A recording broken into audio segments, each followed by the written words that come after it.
Assalamualaikum warahmatullahi wabarakatuh.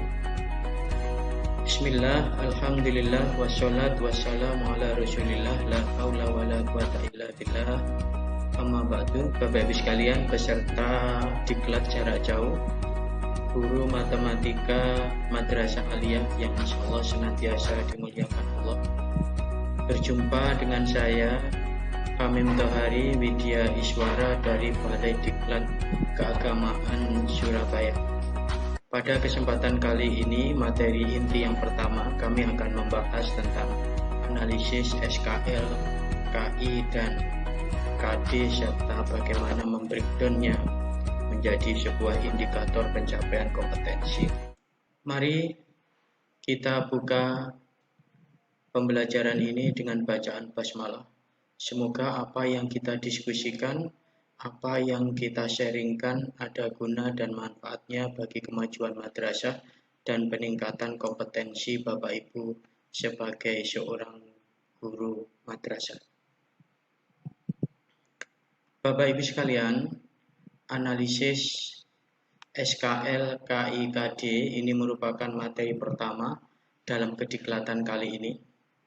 Materi ini cukup penting, di mana materi ini akan membahas bagaimana cara membreakdown KI menjadi KD menjadi indikator pencapaian kompetensi dan bagaimana nanti bentuk penilaiannya serta strategi apa yang cocok digunakan di dalam pembelajaran. Mari kita mulai dengan tujuan dari pembelajaran kali ini. Yang pertama adalah seorang peserta diklat diharapkan mampu menganalisis kompetensi pembelajaran. Kemudian yang kedua adalah peserta diklat diharapkan mampu mensinkronisasi kompetensi pembelajaran, metode pembelajaran, dan teknik penilaian apa yang cocok untuk materi serta metode pembelajaran yang telah digunakan. Hasilnya nanti diharapkan Bapak Ibu mampu menyajikan hasil analisis pemetaan materi pembelajaran dan dikumpulkan sebagai tugas pribadi. Sehingga bisa dilihat bahwa hasil akhir dari penilaian materi diklat kali ini adalah menyajikan hasil analisis. Bapak Ibu sekalian, mari kita mulai dengan pertanyaan yang mendasar dari setiap pendidik adalah, kalau anak sekolah di Madrasah Aliyah, lantas nanti setelah lulus bisa apa ya? Kalau kita berbicara semacam ini, maka kita pasti akan mengarah kepada standar kompetensi lulusan yang ada di Madrasah Aliyah. Bapak Ibu sekalian, standar kompetensi lulusan yang ada di Madrasah Aliyah masih menggunakan Permendikbud nomor 24 tahun 2016. SKL-nya masih tetap, tetapi KI-KD untuk materi umum itu saat ini sudah menggunakan Permendikbud nomor 37 tahun 2018, sementara untuk materi agama di Madrasah Aliyah menggunakan KMA nomor 183 tahun 2019. Jadi yang berubah adalah standar isi di bawah SKL. Mari kita lihat di dalam SKL, di dalam Permendikbud nomor 24 tahun 2016 masih berisi 3 komponen utama, kompetensi utama, yaitu sikap, pengetahuan, dan keterampilan. Masing-masing sikap itu ada KI 1 dan KI 2, ada sikap spiritual dan sikap sosial, sementara pengetahuan itu pada KI 3 dan keterampilan adalah KI 4. Dari kompetensi inti ini nanti di breakdown masing-masing menjadi KD-KD yang mulai tahun ajaran ini, tahun 2020-2021, Madrasah Aliyah sudah menggunakan KI-KD berdasarkan Permendikbud nomor 37 tahun 2018 untuk kelas 10, sementara kelas yang di atasnya sudah masih menggunakan yang lama. Bapak Ibu sekalian, seperti kita paham bahwa pembreakdownan KD menjadi indikator untuk guru Madrasah Aliyah, guru matematika, cukup membreakdown KI pengetahuan dan KI keterampilan. Kenapa? Karena memang di Permendikbud nomor 37 itu tidak ada KD dari KI 1 dan KI 2. Ini dikandung maksud bukan berarti pembelajaran kompetensi spiritual dan kompetensi sosial itu diabaikan dalam matematika, tidak. Tetapi pembelajaran KI 1 dan KI 2 itu menjadi nurturen efek atau dampak pengiring dari pembelajaran pada saat kita melakukan proses pembelajaran memperkenalkan KI pengetahuan dan KI keterampilan. Misalkan dalam rangka mengetahui kemampuan anak untuk bisa menjumlahkan sesuatu, mengerjakan sesuatu, Bapak Ibu memerintahkan anak untuk melakukan diskusi. Maka harus terpikir sebagai seorang guru matematika harus terpikir melalui proses dan pentahapan diskusi itu kira-kira kompetensi sikap dan kompetensi sosial apa, yang kompetensi spiritual apa yang bisa kita upgrade atau kita tumbuh kembangkan. Melalui proses karya kunjung, melalui proses presentasi, apa yang bisa kita tumbuh kembangkan? Kompetensi keterampilan, kompetensi sosial dan kompetensi spiritualnya. Nah, itu berarti kalau sudah guru melakukan itu, berarti dia sudah mulai mengembangkan kompetensi sosial dan kompetensi spiritual itu sebagai nurturen efek atau dampak pengiring ketika kita melakukan proses pembelajaran untuk KI 3 dan KI 4. Bapak Ibu sekalian, mari kita mulai dari pengertian SKL. Banyak kita yang sudah melaksanakan pembelajaran, tetapi ketika ditanya apa sih SKL itu, apa sih KD itu, apa sih indikator pencapaian kompetensi itu, apa bedanya dengan tujuan pembelajaran, apa bedanya dengan indikator soal, banyak di antara Bapak Ibu Dewan Guru yang masih belum bisa memahami ini secara jelas. SKL itu didefinisikan sebagai kriteria tentang kualifikasi kemampuan lulusan yang mencakup sikap, pengetahuan, dan keterampilan, yaitu kualifikasi kemampuan lulusan. Jadi standar apa yang, kualifikasi apa yang harus dimiliki oleh lulusan itu jika nanti dia telah lulus, mencakup sikap, pengetahuan, dan keterampilan. SKL kita itu masih menggunakan SKL pada Permendikbud nomor 20 tahun 2016, di mana masih seperti ini, ada sikap, pengetahuan, dan keterampilan yang mungkin tidak perlu kita bahas sehubungan dengan keterbatasan waktu ya. Jadi masih beriman, bertakwa terhadap Tuhan Yang Maha Esa itu menempati urutan pertama, sebagaimana yang kita sama-sama mahu tentang pentingnya sifat iman dan takwa itu dimiliki walaupun itu dari pembelajaran matematika. Kemudian pengetahuan masih memiliki pengetahuan faktual, konseptual, prosedural, dan metakognisi. Nanti akan kita bahas lebih jauh tentang itu. Kemudian keterampilan memiliki keterampilan berpikir dan bertindak kreatif, produktif, kritis, mandiri, kolaboratif, dan komunikatif melalui pendekatan ilmiah sebagai pengembangan diri. Sementara itu kalau kompetensi inti itu didefinisikan sebagai tingkat kemampuan untuk mencapai SKL. Jadi karena kompetensi itu di bawah, jadi kompetensi inti itu di bawah SKL, maka kompetensi inti didefinisikan sebagai tingkat kemampuan untuk mencapai SKL yang harus dimiliki oleh peserta didik madrasah aliyah pada setiap tingkatan kelas. Kompetensi inti kita adalah menghayati dan mengamalkan ajaran agama yang dianutnya. Sikapnya itu masih menunjukkan. Jadi walaupun KI ini tidak di breakdown, tapi sikap jujur, disiplin, tanggung jawab, peduli, gotong royong, kerjasama, toleran, dan damai itu harus bisa menjadi nurturen efek dari pembelajaran ketika seorang guru sedang melaksanakan pembelajaran untuk KI 3 dan KI 4. Ini yang dikenal dengan sikap yang generik. Jadi ada sikap generik, sikap umum yang ada pada setiap mata pelajaran. Jadi tidak melulu kepada materi pembelajaran tertentu, tapi sikap jujur, disiplin, tanggung jawab ini menjadi tanggung jawab pengembangannya oleh setiap guru mata pelajaran, bukan hanya guru agama dan guru PPKN saja. Ini kompetensi inti untuk pengetahuan dan keterampilan.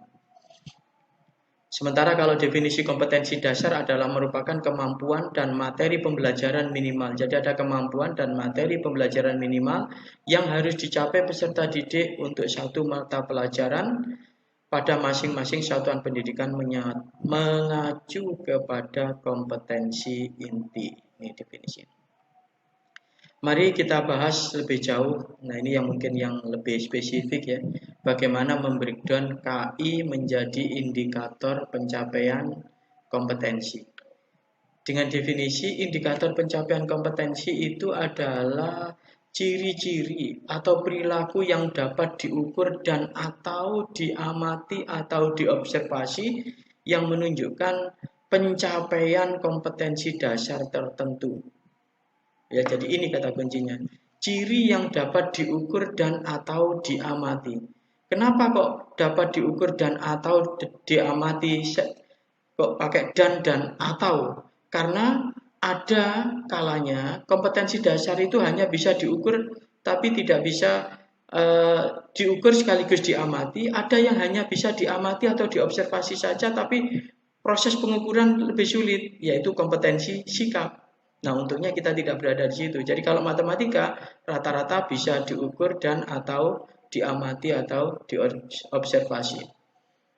Indikator pencapaian kompetensi dirumuskan dengan menggunakan kata kerja operasional yang dapat diamati, diikuti dengan materi yang ingin dicapainya. Jadi cukup begitu bentuknya, cukup memakai kata kerja operasional plus materi yang ingin dicapai. Itu ciri indikator pencapaian kompetensi. Dan diharapkan perumusan indikator pencapaian kompetensi itu adalah spesifik. Dirumuskan dari KD menggunakan kata kerja operasional, jadi tidak boleh ada kata memahami, tidak boleh ada kata mengerti. Karena apa? Karena itu bukan kata kerja operasional yang nanti akan sangat sulit diukur.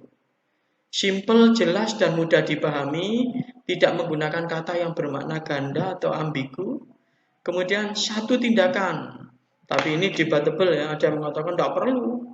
Misalkan siswa dapat menyebutkan definisi A dan B.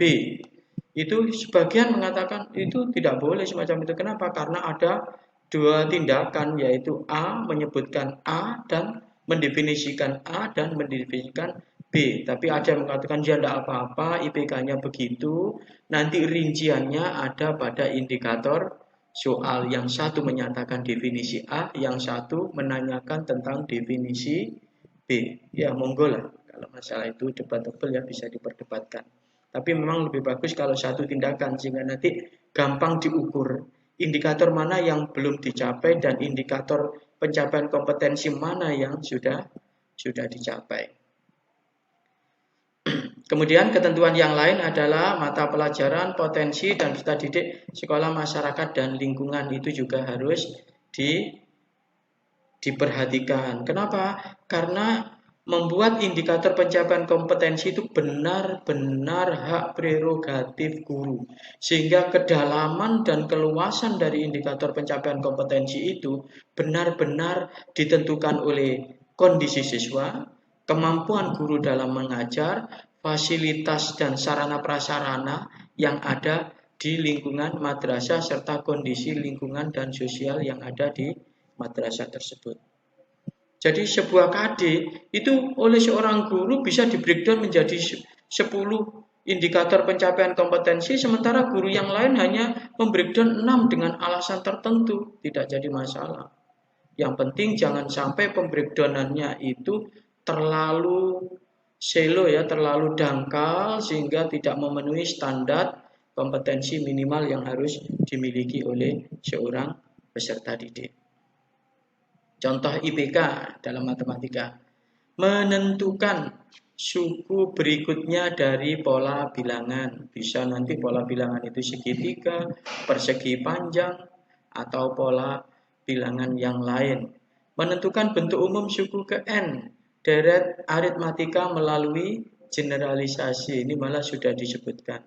Bapak Ibu, ya saya harus ingatkan di Permendikbud nomor 37 tahun 2018 itu banyak sekali muncul di kompetensi dasar itu kata mengeneralisasi, kemudian menganalisis.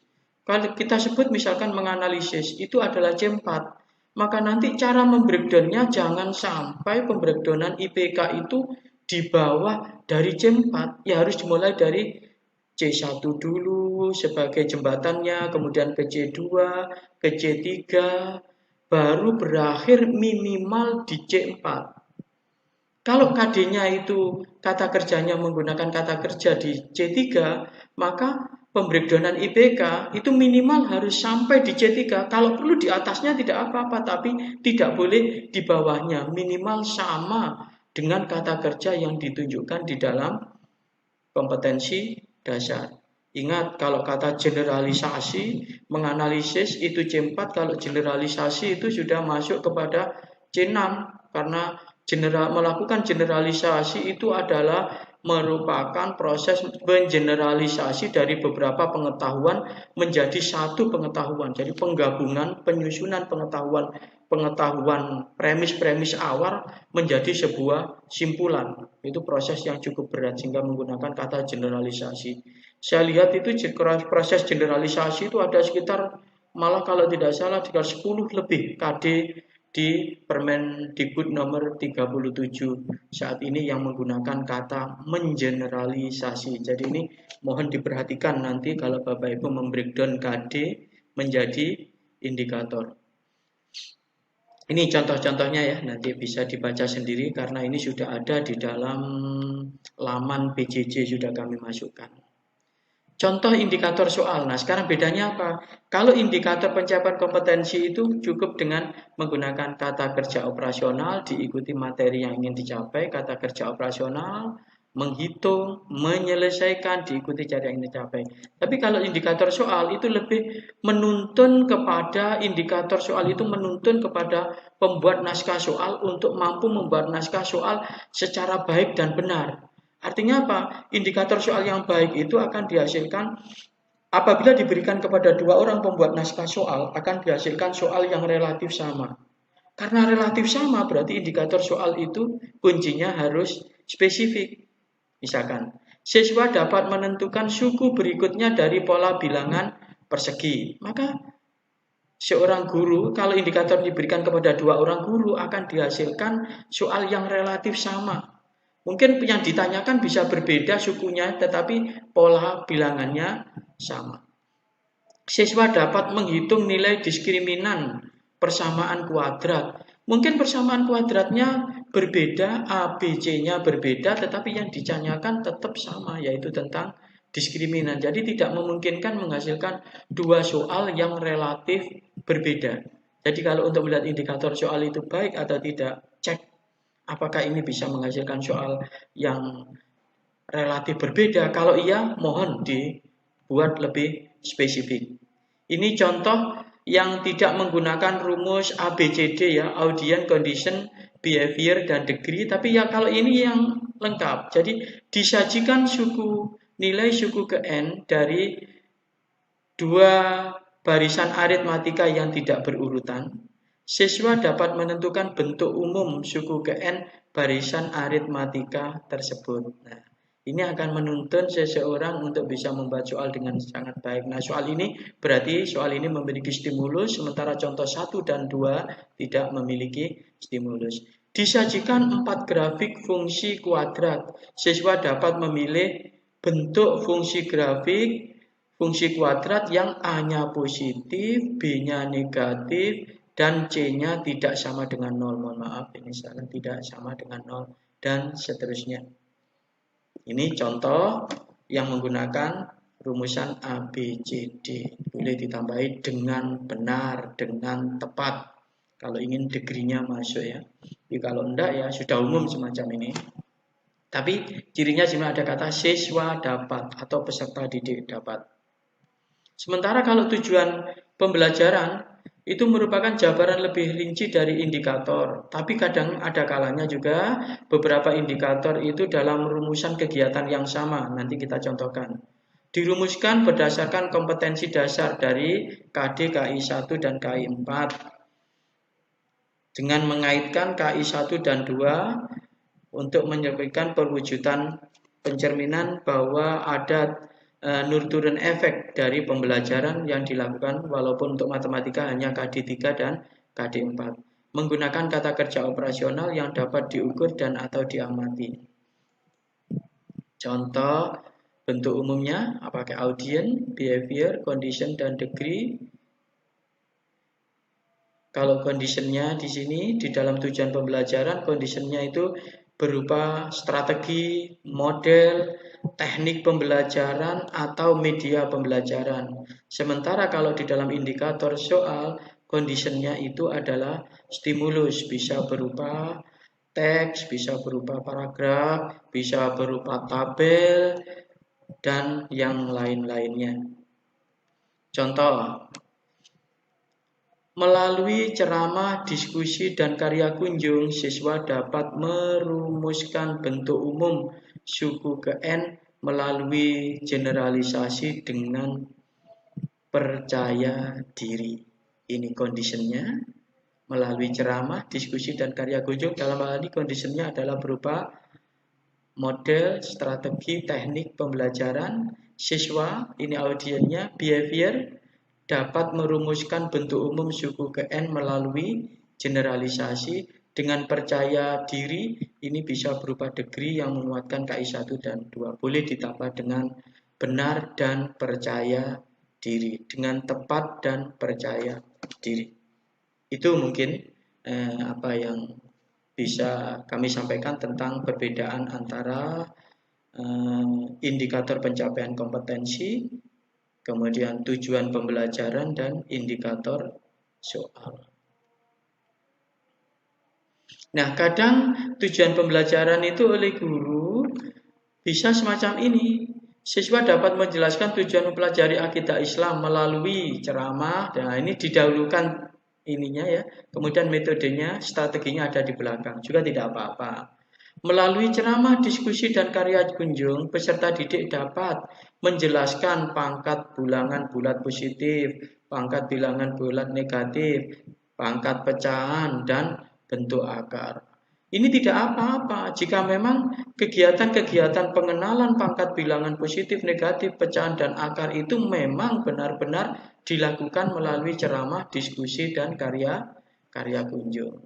Jadi ini beberapa indikator pencapaian kompetensi 4 yang dijadikan satu dalam sebuah kegiatan yang menyertakan ceramah, diskusi, dan karya kunjung. Nah, materi selanjutnya kita lihat ruang lingkup matematika MA. Ini umum artinya yang non penjurusan. Ini berdasarkan Permendikbud nomor 24, kelas 1, kelas 11, kelas 12 ya. Materinya semacam ini. Pertanyaan yang mendasar, bagaimana konstruksi matematika umum non penjurusan di dalam Permendikbud 37? Adakah kesamaannya? Adakah perbedaannya? Nah, itu tugas yang nanti akan saya sampaikan kepada Bapak Ibu untuk membedakan itu. Aspek yang tidak kalah pentingnya Bapak Ibu untuk nanti melakukan analisis adalah kita melihat berdasarkan taksonomi Bloom. Aspek pengetahuan itu dibagi menjadi pengetahuan itu menjadi 6, ada C1, C2, C3, C4, dan C5. Taksonomi Bloom yang lama sedikit berbeda dengan taksonomi Bloom hasil revisi yang dikemukakan oleh Anderson dan Caldwell. Tapi untuk C1, C2, C3-nya masih tetap sama.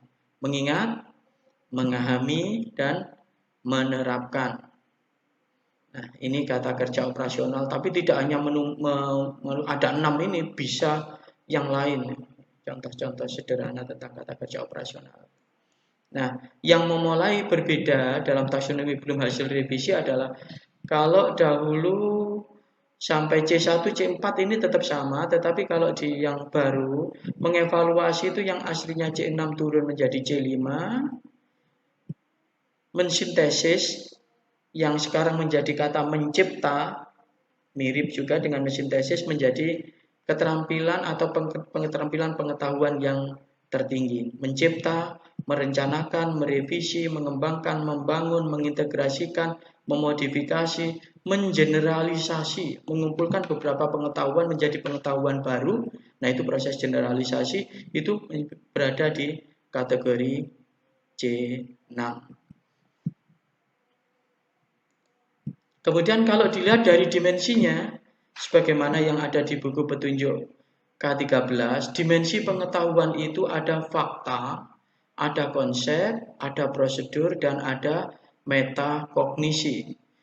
Fakta itu adalah pengetahuan dasar yang harus dikuasai oleh siswa sehubungan dengan disiplin ilmu tertentu untuk menyelesaikan masalah di dalamnya.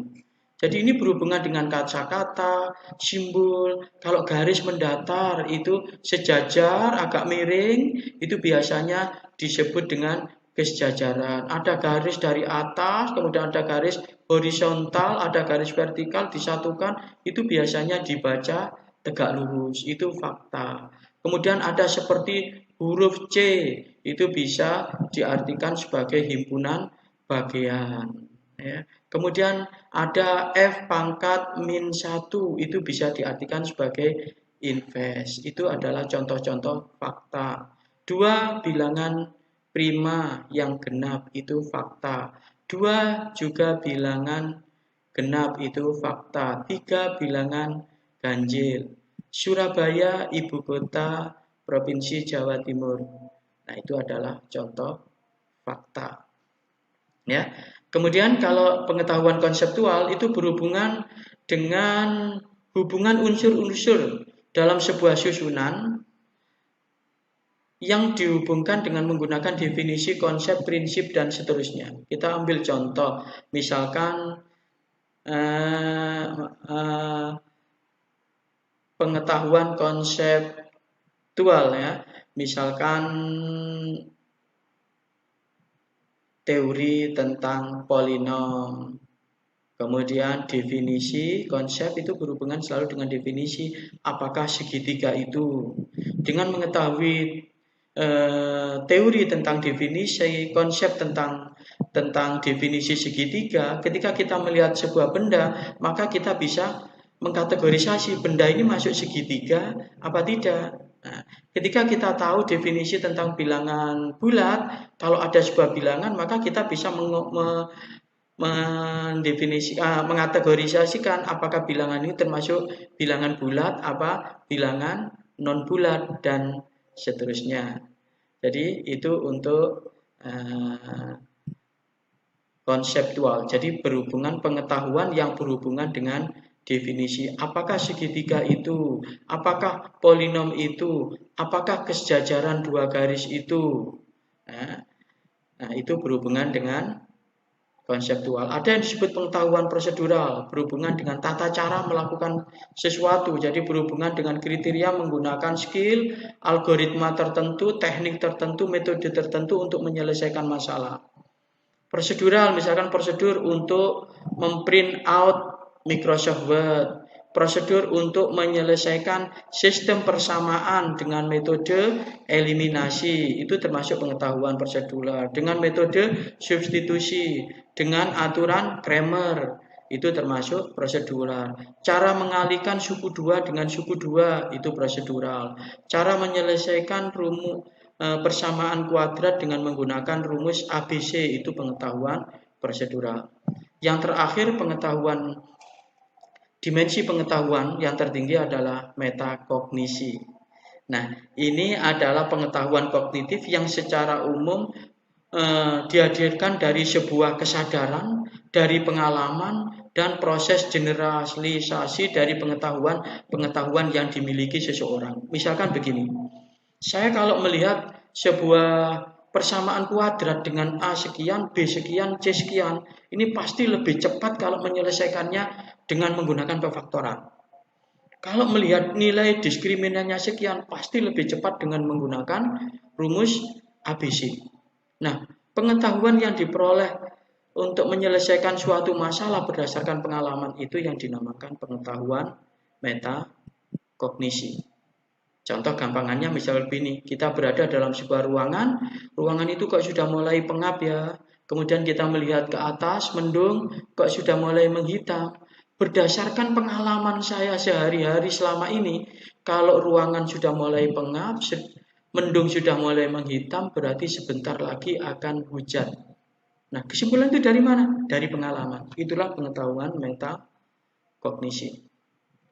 Sementara kalau unsur keterampilan itu di situ ada model yang paling rendah itu imitasi, kemudian manipulasi, kemudian ada presisi, yang kata kerja operasionalnya itu bisa kita lihat di sebelah kanan ini ya. Ada artikulasi dan sebagainya. Sebelum kita melakukan analisis sedikit, karena di dalam analisis nanti ditanya juga tentang penilaian, jenis penilaian yang tepat itu apa, maka kita sedikit belajar tentang penilaian pembelajaran. Inilah mindset baru. Dulu orang menilai itu pasti menilai hasil belajar. Jadi proses penilaian hasil belajar. Mindset yang baru, penilaian itu bukan hanya menilai proses, menilai hasil belajar, tetapi juga menilai proses belajar, dan penilaian itu menjadi penilaian sebagai bentuk pembelajaran. Jadi to evaluate kalau dalam bahasa Inggris itu to evaluate, yang artinya adalah to sit behind student. Jadi guru itu duduk bersama dengan siswanya. Itu assessment as learning. Duduk bersama untuk mempelajari kalau sisi lemah pembelajaran seperti apa, sisi lemah pengajarannya seperti apa. Jadi guru bersama murid duduk bersama. Sakjane aku mulang sampai meniren awakmu kok gak iso matematika iki opo oleh? Apa karena kamu yang kurang belajar atau bapak yang kurang pinter ngajar? Ceramah tok sehingga membuat kamu bosannya. Jadi suatu proses penilaian itu harus menggambarkan sikap itu, bahwa sifat introspeksi diri seorang guru dan introspeksi diri seorang peserta didik. Jadi assessment as learning. Jadi penilaian itu sebagai bentuk proses untuk memperbaiki pembelajaran yang kita kenal sekarang dengan penilaian formatif ya. Teknik penilaian pembelajaran ini kayak tidak masuk ya, kalau di dalam sikap itu ada penilaian utama dan penunjang. Penilaian utama itu observasi yang dilakukan oleh guru, penilaian penunjang itu bisa penilaian diri maupun penilaian antar teman. Sementara kalau penilaian pengetahuan itu bisa berupa tes tulis, tes lesan maupun penugasan. Jadi nanti kalau ditanya teknik penilaiannya apa? Tertulis. Bentuknya apa? Tertulis itu bisa pilihan ganda, isian singkat, uraian, benar salah atau menjodohkan. Tapi 3 paling awal nih yang paling banyak dipakai sekarang ya, pilihan ganda, isian singkat dan uraian. Kemudian kalau tes lesan adalah tes yang berbentuk lesan, ditanyakan pertanyaan diberikan kepada pendidik secara lesan untuk memperoleh respon secara langsung. Biasanya tingkatan yang ditanyakan itu hanya sebatas C1 dan C2. Namun kadang juga bisa sampai C3, C4. Tapi kalau tes tertulis ini bisa sampai C1 sampai C6 bisa berada di sini. Yang kedua adalah model penugasan, yaitu sebuah teknik penilaian pengetahuan yang memberikan tugas kepada peserta didik untuk mengukur atau memfasilitasi peserta didik untuk memperoleh peningkatan pengetahuan yang lebih tinggi. Penugasan ini bisa dilakukan di dalam atau setelah proses pembelajaran itu dilakukan. Untuk keterampilan, jenisnya masih sama, yaitu ada unjuk kerja atau tes praktek atau performance assessment, kemudian ada produk, kemudian ada project, portofolio, dan teknik lain tidak menutup kemungkinan. Kenapa? Karena di dalam matematika, teknik keterampilan itu bisa juga dalam bentuk tes tulis teknik lainnya. Karena banyak yang bisa dilakukan bentuk tes tertulis. Kenapa?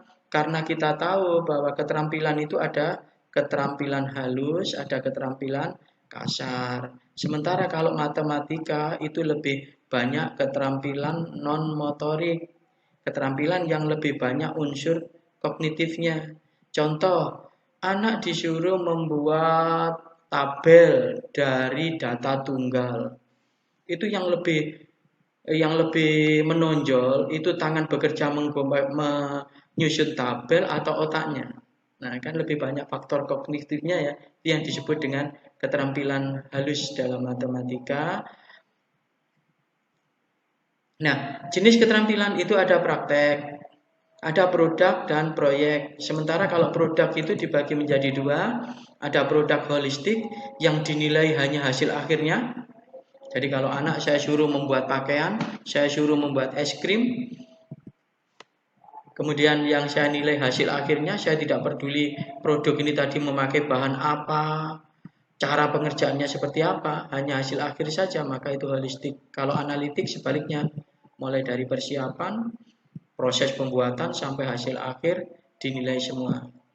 Nah, biasanya produk yang jenis analitik ini guru-guru sulit membedakan dengan model penilaian proyek. Namun kita bisa bedakan, kalau unsur penilaian proyek itu harus ada unsur investigasi. Usaha memperoleh data, usaha mengolah data, menyajikan data, dan mengambil kesimpulan dari sebuah data. Misalkan, kalau anak kita suruh membuat sebuah bentuk diagram, pie chart atau histogram, tetapi tabelnya kita yang menyediakan, maka itu termasuk bagian dari produk. Tapi kalau anak itu mulai dari mencari data tersendiri, ada unsur investigasi di dalamnya, maka itu bagian dari proyek. Misalkan begini, seorang guru yang sudah menerangkan tentang data terbesar, data terkecil, rata-rata, kemudian bentuk pemusatan maupun bentuk yang lain, kemudian menugaskan kepada peserta didik untuk melihat, mencari tahu berapa rata-rata konsumsi penggunaan beras di RT-nya masing-masing. Nanti disajikan dalam sebuah laporan, ada pendahuluan, kemudian ada hasil laporan, ada penutup, di mana seorang anak dituntut untuk mencari data dari masing-masing rumah yang ada di RT. Kemudian data itu direrata, dicari data terbesar, dicari data terkecil, hasilnya nanti ditabulasi, kemudian disimpulkan bahwa reratanya sekian, maka itu termasuk penilaian proyek.